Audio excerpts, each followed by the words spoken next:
Bonjour, aujourd'hui on se retrouve à Nantes, à l'île de Versailles, pour parler de poésie. Donc l'île de Versailles, c'est un jardin qui est un petit peu aménagé japonais. Ça va nous permettre de poser des questions passantes sur les influences entre différentes cultures, les traductions. Et aujourd'hui, je suis accompagné d'une poétesse. Bonjour, donc mon nom c'est Six et j'accompagne Armagnac dans son projet d'écriture Poète à votre service. Et j'ai bien hâte de voir ce que ça va donner. L'endroit où on s'est installé est juste à côté d'un festival de poésie qui s'appelle Des mots à la bouche, si je me trompe pas. Franck, c'est bien ça? Les mots à la bouche. Alors, les mots à la bouche, c'est la 3e édition de ce festival qui a lieu fin mai sur cette île de Versailles à Nantes. Ça dure sur les 2 jours. Il y a beaucoup de propositions d'ateliers à prix libre en général. Cette année, qu'est-ce que nous aurons en plus? Nous aurons une librairie mobile, un spectacle déambulatoire. Et puis aussi, toute la journée de demain, nous aurons un dispositif, le même dispositif qu'aujourd'hui. C'est pour ça que je suis venu vous voir. Je me dis, mais sommes-nous en avance d'une journée? Ce festival, c'est important, c'est le festival d'Émilie Bruyère, Émilie Poésie, ouvre-boîte production. Et on est heureux d'accueillir des gens chaque année. Et peut-être vous, l'année prochaine. Avec plaisir, ça sera moins par surprise, ça sera parfait. C'est ça. Merci beaucoup, Franck. Merci. Merci.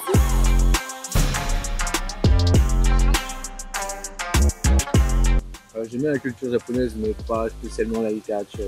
Les mangas, les voitures et la nourriture. Et donc toi, tu considérerais les mangas comme de la littérature ou pas du coup? Ah bah oui. Et c'est quoi tes mangas préférés? Berserk. Qu'est-ce que tu trouves de, je sais pas, de littéraire dedans? Et les dessins, en fait, qui t'envoient dans une autre dimension et qui sont vraiment très précis dans les détails. Et c'est ça que j'aime beaucoup, en vrai dire. Les créatures ou les formes auxquelles tu t'y attends pas du tout, ou même tu n'as jamais vu ça ailleurs. Et en fait, c'est ça qui est très envoûtant. Le personnage principal est très problématique par rapport au reste du monde. On est dans sa position, enfin, on suit son histoire, c'est vraiment très intéressant, quoi. Ah ouais, Ouais, je m'intéresse. Non, mais j'ai regardé des mangas, des trucs comme ça. Après, la culture en elle-même, non, pas du tout. Tu connais un petit peu la littérature ou de la poésie japonaise? Pas du tout, ouais. Et dans les mangas, qu'est-ce qui te plaît? Bah moi j'ai regardé que Dragon Ball et Naruto et c'est la mentalité de partir de rien et d'arriver à énorme. Et puis voir en plus souvent c'est souvent un truc de ils sont meilleurs amis et il y en a souvent un qui devient méchant et après il redevient gentil. Ça c'est j'aime bien ce truc là même si tu l'anticipes en fait. Moi je parle chinois, donc j'ai déjà été dans des jardins mais plutôt asiatiques mais plutôt chinois. Mais il y a aussi beaucoup de ce genre de jardin avec les gros cailloux etc. Bah personnellement moi j'aime bien la culture japonaise parce que il y a un côté qui est très traditionnel et il y a un côté qui est très basé justement sur la technologie. Ils sont hyper forts là-dessus et donc c'est ce contraste-là qui fait que j'adore les mangas aussi. J'aime bien le Japon ouais. Et la nourriture aussi. Bah le judo, bah, les nouilles. Il y a aussi les mangas. Alors les mangas, vous en lisez vous? Oui. Ouais. Est-ce que pour toi c'est pareil que des livres comme tu pourrais en lire à l'école? Non. Bah déjà ça se lit pas dans le sens d'un vrai livre et les BD elles sont en noir et blanc. Est-ce que c'est quand même intéressant? Oui. Ouais. Je connais Naruto. Naruto, et pourquoi tu l'aimes bien? Parce que il est fort mais en même temps il est un peu bête. Parents, est-ce que vous trouvez que les mangas c'est de la vraie littérature? Non, en fait, j'ai jamais lu un seul manga. Ouais. Donc je ne sais pas. Bon, après, si on part du principe que en tout cas, la littérature, je sais pas, mais c'est un art. Ouais. Voilà. Ça, là-dessus, j'ai pas de discussion. Moi je suis aussi d'accord, j'ai pas non plus lu de manga forcément. Mais je vois Thomas, en tout cas mon fils, prendre énormément de plaisir et être happé par les histoires et ouais, le graphique. Et pour ça, je trouve ça chouette.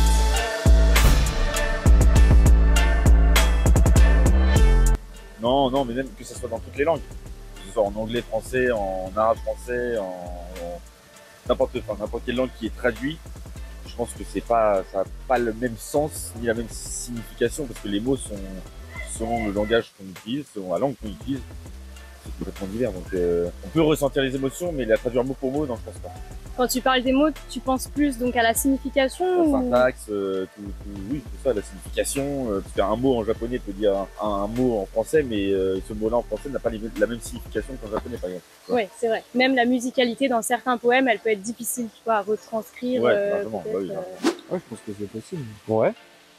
C'est dur, enfin, je sais pas, mais je pense que c'est possible. Et pour faire ça, à ton avis, il faudrait plutôt faire des traductions qui soient très littérales ou essayer de retrouver des sonorités qui sont similaires, ce genre de choses. Je pense plutôt la sonorité. Ouais. Pour que ça se ressemble un petit peu. Mais ouais, c'est possible, je pense. Ça doit pas être évident parce que le mariage des langues, c'est pas toujours simple, je pense. Après, oui, le rythme des mots. Le mariage pour la rime, ouais, ça doit être un sacré exercice, je pense. Parce qu'il y a des langues qui n'ont pas du tout la même sonorité. Peut-être pour le sens c'est possible, mais pour les rimes non. Parce que du coup on va utiliser des mots différents. Déjà le sens, je pense que c'est primordial parce que c'est le fond de la poésie en fait. Après, il y a aussi le rythme, la musicalité, le son des mots. Il y a son importance aussi. C'est difficile, pourquoi? Parce qu'il y a toutes les expressions de langage, etc. Enfin, il y a des expressions en Chine, si on les traduit littéralement en français, ça veut rien dire. T'arriveras jamais à retrouver exactement la même chose que dans le texte d'origine. Et après, même en japonais, il y a 4 alphabets, on va dire, il y a alphabet, mais c'est pas vraiment des alphabets non plus. Il y a différents, donc du coup, c'est aussi très différent, quoi. Donc, ouais. À mon avis, j'étais une fois à Oudan. En fait, il y avait un festival de poésie parce qu'il y avait des poèmes qui sont écrits. Après, il y avait la traduction. Mais je trouve on perd quand même, on perd un peu de sens. Parce que le poète, en fait, il a réfléchi dans sa langue maternelle. Donc il y a les émotions qu'il exprime ou il y a des choses qu'on peut exprimer dans sa langue maternelle et que le traducteur, lui, peut-être il n'a pas vécu ses émotions. Donc quand il traduit, il n'est pas nécessairement à la même longueur d'onde que l'écrivain, le poète. Dans les traductions, il y a ce qu'on appelle les belles infidèles. Par exemple, les poèmes anglais, ils vont être parfois traduits en français avec des rimes où là on va essayer de tordre un petit peu le sens parfois, choisir des mots qui sont un petit peu plus éloignés de la traduction qui serait vraiment littérale, mais pour pouvoir l'adapter au public francophone. Je pense que ça pourrait être que positif. Le fait de faire cet effort, c'est-à-dire de ramener en fait l'expression en anglais à des gens qui comprennent pas nécessairement l'anglais, qui comprennent ce que veut dire l'écrivain, le poète. Moi, je trouve que c'est positif en fait, c'est un effort positif.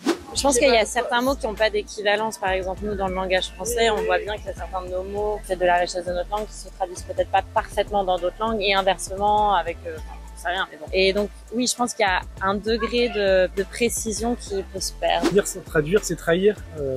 J'ai longtemps pensé ça. Et à force de lire aussi des romans étrangers, j'ai fini aussi par comprendre que traduire n'était pas forcément trahir, mais qu'il y avait un intermédiaire qui était celui du traducteur. Et qu'il y avait un vrai rôle du traducteur dans le lire qui était traduit. Ouais. C'est-à-dire que, en fait, on ne lit pas forcément les mots choisis par l'auteur. On va choisir les mots choisis par l'auteur et les mots choisis par le traducteur. Ce qui n'enlève rien à la qualité d'une œuvre, en fait. Et ce qui peut-être rajoute encore plus de complexité. J'avais entendu une émission de radio sur un traducteur et qui expliquait comment il choisissait ses mots. Et j'ai trouvé ça intéressant. Voilà. Et j'ai compris qu'il y avait aussi une dimension littéraire et aussi une dimension créatrice chez le traducteur.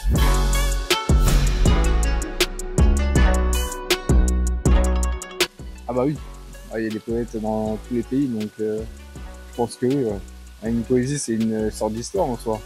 Il y a des histoires dans tous les pays qui est racontée par tout le monde. Donc je pense que oui. Je pense aussi. Waouh. On va dire oui, mais je trouve que la poésie, c'est quand même... La poésie, en général, oui. Ça traverse tous les pays, toutes les époques, tout ça. Mais comme on a dit, chaque langue a, comment dire, je sais pas comment expliquer ça, mais a son vocabulaire, voilà. Quand on regarde les poèmes français ou les poètes français plutôt, et ils racontaient ce qu'ils vivaient un peu dans leur quotidien, ils romançaient ou ils dramatisaient ou écrivaient souvent un truc d'amour. Et je pense que ce qui se passe en France, c'est pas ce qui se passe au Japon, donc c'est pas du tout la même chose. Ouais. Tu vois. Ouais. Donc oui et non, on va dire. Oui, je comprends. Les thèmes qui sont universels, c'est pas, on peut dire l'amour et tout comme ça. Le respect, oui. La nature, il n'y a pas de frontière à tout ça, en fait. C'est vrai. Et les émotions qui ressortent des mots, voilà, il n'y a pas de barrière de langue. Je pense que la poésie, au-delà de ça, elle transparaît. En fait, des fois, on ne comprend pas la langue, mais avec l'intonation que les gens donnent, on arrive quand même à comprendre ce qu'il en est. Donc vous avez parlé d'intonation, vous pensez que la poésie, elle passe surtout à travers la lecture, l'oralité Moi, je trouve que c'est plus sympa d'avoir une poésie à l'oral qu'à l'écrit. Ben après, moi, ce que j'aime bien, par exemple, en Chine, c'est les gens qui font de la poésie, mais avec un pinceau, avec de l'eau. Donc c'est très temporaire. C'est de l'eau, donc avec le soleil, ça s'en va direct. Oui, moi, je dirais oui. Ah, c'est une façon de voir les choses aussi, en fait, la poésie. C'est pas que des mots, c'est aussi une façon d'être et de vivre, je pense. De s'exprimer et de dire ce qu'on ressent avec la poésie, c'est une forme d'art. Enfin, ça fait partie de... C'est comme la peinture ou la musique, tout ça. Et je trouve que ouais, c'est réussir à transcrire l'émotion qu'on veut faire partager, que ça soit en musique et tout ça, c'est hyper compliqué. Et quand on arrive à faire ça, c'est assez constant quand même.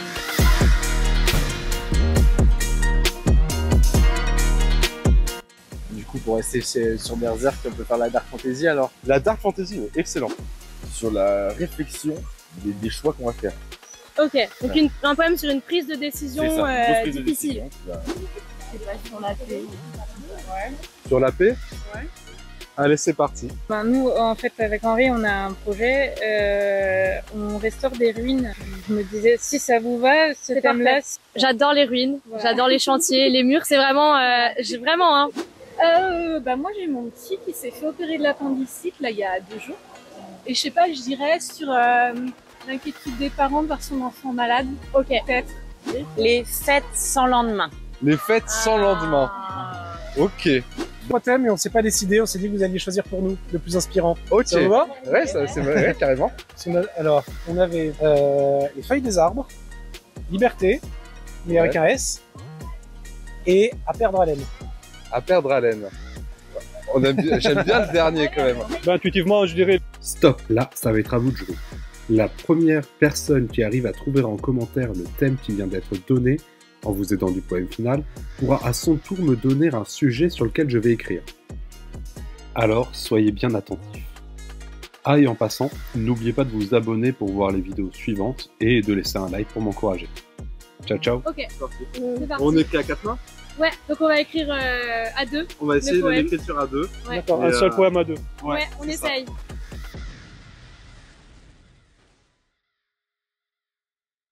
La magie oubliée. C'est un monde effondré qui vibre à l'unisson, un grondement étrange, insondable et ancien. Et nous, hommes de l'ombre, nous battons puis subissons les affres de 100 monstres et d'affreux magiciens. Bon allez psy, merci pour ce joli thème. Ah, merci en tout cas, ouais, ça représente aussi l'univers de Berserk justement, c'est parfait. C'est vrai? Ouais. J'attends, je cherche, peut-être demain ou aujourd'hui, quand le fleuve se sépare, quand le chemin se déchire, quand j'ai l'air de trébucher, j'attends, je cherche, peut-être la chute ou bien la vie. Pour Tim. Et ben c'est très propre. J'avais pas, et honnêtement, j'avais pas beaucoup d'accent Ouais. Le poème. Et ben, il est... C'est un poème du coup, plutôt libre. Lui, il écrit avec de la contrainte en général. Moi, jamais. Du coup, voilà. L'étendard. Drapeau blanc, je ne peux poursuivre le combat. Je vois tous ces corps morts, sans visage et sans voix, que leurs armes transpercent mon petit cœur qui bat, ou préfère un pardon à porter en pavois. Pour la famille Boucher. Et bah, hop, tenez, je vous en prie. Et bah, à votre service. Ruines. Ces murs de pierres et de lierre, ces façades trouées du Finistère, sans toi, le ciel s'effondrerait, le vent s'étoufferait. Tu m'invites, presque détruite, à contempler la mer, à visiter la terre. Très beau. J'espère que ça convient du coup au manoir. Hein. Alors, sang d'encre. Tout allait bien, puis il blêmit. Il tomba sur le flanc et trembla dans sa chair. Sa chute a secoué sa mère, les yeux ouverts toutes les nuits. Et le temps se changea en limbes infinies, où traînent les fantômes d'angoisse honnie. J'ai peur, Chaque instant compte. Il ne reste que les battements de la montre. Bonne résolution. J'en ai marre de boire pour des gueules de bois, saoulant de se saouler et regretter après. Pourquoi se mettre des chaises si c'est pour encaisser et avoir dans la tête un tambour aux abois? La solution est là, il ne faut se coucher que si l'on veut demain souffrir le martyre. Alors je tiens la nuit, et l'allonge et l'étire, et la fête tiendra, car je ne puis lâcher. Très chouette. Pas Ouais, mal, hein? trop bien. T'as géré Ouais. de fou. Elle est chouette, hein? Ouais. Pas mal, pas mal. De fou et t'as résumé Oui, l'état d'esprit. l'état d'esprit Du jour. Bah, trop bien. C'est trop joliment dit et genre vraiment bon, bravo. Hein. Ah, bah, Franchement, merci. Cool. Parenthèse. À bout de souffle, je suffoque. Panne d'air dans les conduits d'aération. Je monte à la surface, bulle d'air salutaire. Je respire craintif de soudain expirer. Un mot de trop et tout s'échappe. Afflux sanguin au ralenti. Peu à peu, je reprends mes esprits et je repars enfin, apaisé et serein. Bravo. Bravo. C'était beau les enfants, hein? Ouais. Ça vous a plu? Le poème s'appelle Yuri. Ça veut dire soleil. Donc, Japon. Soleil couchant et rouge. Je sens tes rayons dans la mer. J'observe ton jardin. Je ne vois rien qui bouge. Mais la vie se cache, éphémère. Le temps s'écoule dans la rivière. Plus loin, une vague se perd. Je me prends à rêver à de petites choses, au souffle du présent, qui réveille et repose. Donc, Sips et Armagnac. Il y a un tableau qui est très connu avec la balle. Ah oui, la balle de Kondaï. exactement, ouais. Ouais. Donc c'est vraiment, quand je lis ça, ça fait référence. Après, il y a aussi le premier paragraphe, si je peux dire ça. Voilà aussi, ça, c'est le jardin japonais. Donc, oh, c'est bien. Hein.